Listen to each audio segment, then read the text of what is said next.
Home Secretary, can you tell us what we're doing, what you're doing here today, what you're announcing, and also the Americans are here talking to you about Five Eyes. Have they restored intelligence to do with Ukraine? Because we understand they took that away. Well, look, I have one top priority in my job as Home Secretary, and that is to secure our borders. And so today I've been talking to our Five Eyes partners about what more we can do to work together to make sure that our borders are secure and that our citizens feel safe.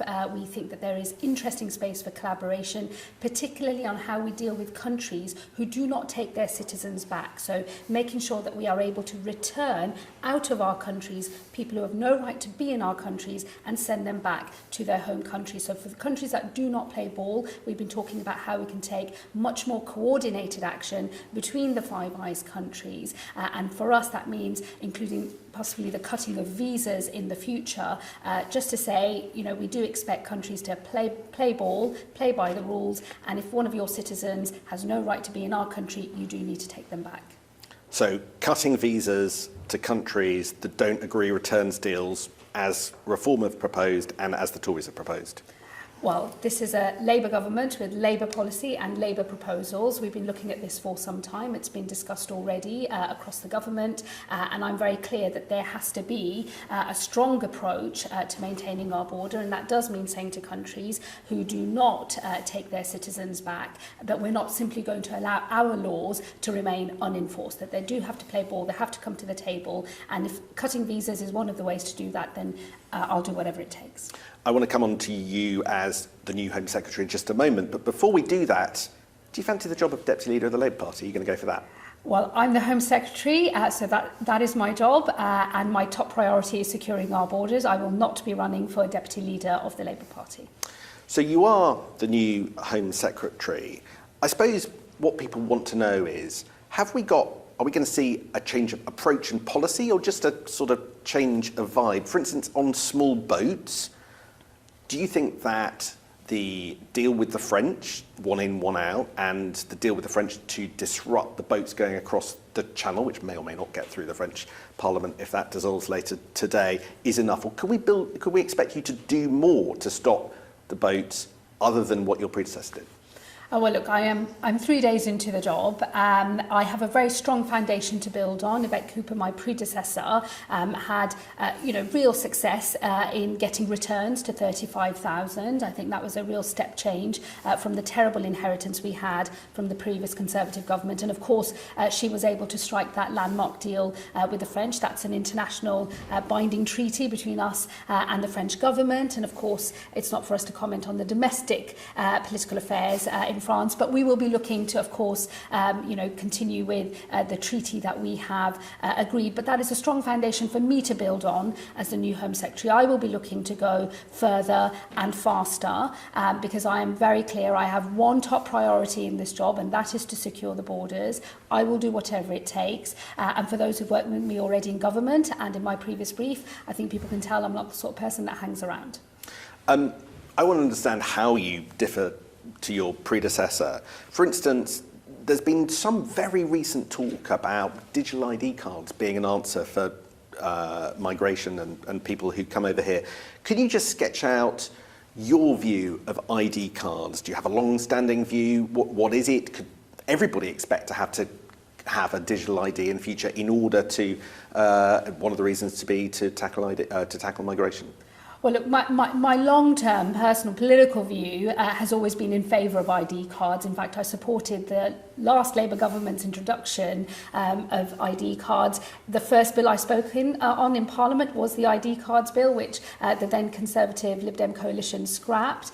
So I have a long-standing position, which anybody who's familiar with my because it wasn't in the manifesto, was that a mistake? Well, I have a long-standing position of my own, which those who are familiar with my political track record will know that is something that I've always supported. And look, my other colleagues in government have started this conversation about how we might roll out more digital ID. As Home Secretary, I'm very clear we do have to deal with the pull factors that are making the UK a destination of choice for those that are on the move around the world. And I want to make sure that we can clamp down on that. I think that a system of digital ID can also help with illegal working, enforcement of other laws as well. So there is a broader piece of work here to be done by government, but I do think that that has a role to play for dealing with our migration system as well. Forgive me, could we be in a situation where everybody would be compelled to have a digital ID at some point? Well, the government's position at the moment is to look at digital ID, further rollout. I'll obviously be discussing that with my colleagues, some of whom are also, like me, new to the role,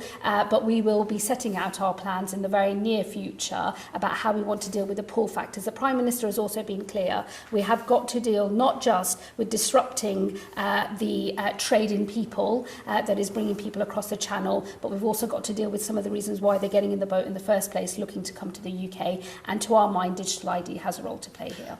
Final area, we've read a lot of briefings in the newspaper about the European Convention of Human Rights and perhaps some shifting towards that. So I just wanted to understand your view. Clearly this government is likely to update guidance to judges, particularly around some of the key articles. But give me a sense of where you're coming from on this. If the revised, updated guidance to judges meant that some of the cases in the UK end up going to the Strasbourg court, and even they were uncomfortable and suggested that we were in breach of ECHR rules, would that be a big deal? Other countries don't seem to mind it, but we've always gone out of our way to stop that happening in the past. Do you have a new attitude to adverse rulings from Strasbourg? Well, I used to be a lawyer, so fighting in court is used to be my background, and I've got no problem with us as a government fighting our case through the courts. We're very clear as a government that, as the Prime Minister has made clear, we won't be leaving the European Convention on Human Rights. That has other consequences that we think are not in our national interest, but we absolutely see the case for reform, primarily in our domestic legal framework, tightening up the rules. In the end, this is about how you strike the balance between human rights on the one hand and securing our borders. I do think that that balance isn't in the right place at the moment. That's why we will come forward with changes to our domestic legislation and the guidance in terms of how we apply some of the convention rights legally here at home. And of course, I want to have a conversation, as I started in my previous job, with international partners in Europe who are also looking for a new conversation about how we can make sure the convention itself is fit for purpose in the modern era. It is in the nature of these things that sometimes you have to slug it out in court, but I'll do whatever it takes to make sure we have the right legal framework and we can secure our borders. But with respect, I remember David Cameron saying something incredibly similar. You want reform of the ECHR, you're going to get together with partners. Nothing happens. Why do you think your approach might be any different to that of Yvette Cooper or indeed a succession of Tory governments before that? Well, I think firstly the debate in Europe is starting to change. Other countries are actually trying to have this conversation around reform of the convention. That's not been the case previously, where maybe Britain was seen as more of a lone operator, a little bit more isolated in trying to make that case. I was very struck when I visited the Council of Europe in Strasbourg just a couple of months or so ago, how much other people wanted to talk to me about Britain playing a leading role in that discussion around reform of the convention. I'm very happy to step into that space. I think that we can play a good role in moving those conversations along. So I think we're not isolated. Other countries are struggling with the challenges of mass migration, maintaining our borders, and I think that this is a useful time for us to have a refresh conversation, and I'm confident we can make more progress. Finally, how would you sum up your approach to being Home Secretary? I have one priority. I have to secure our borders, and I will do whatever it takes to get the job done.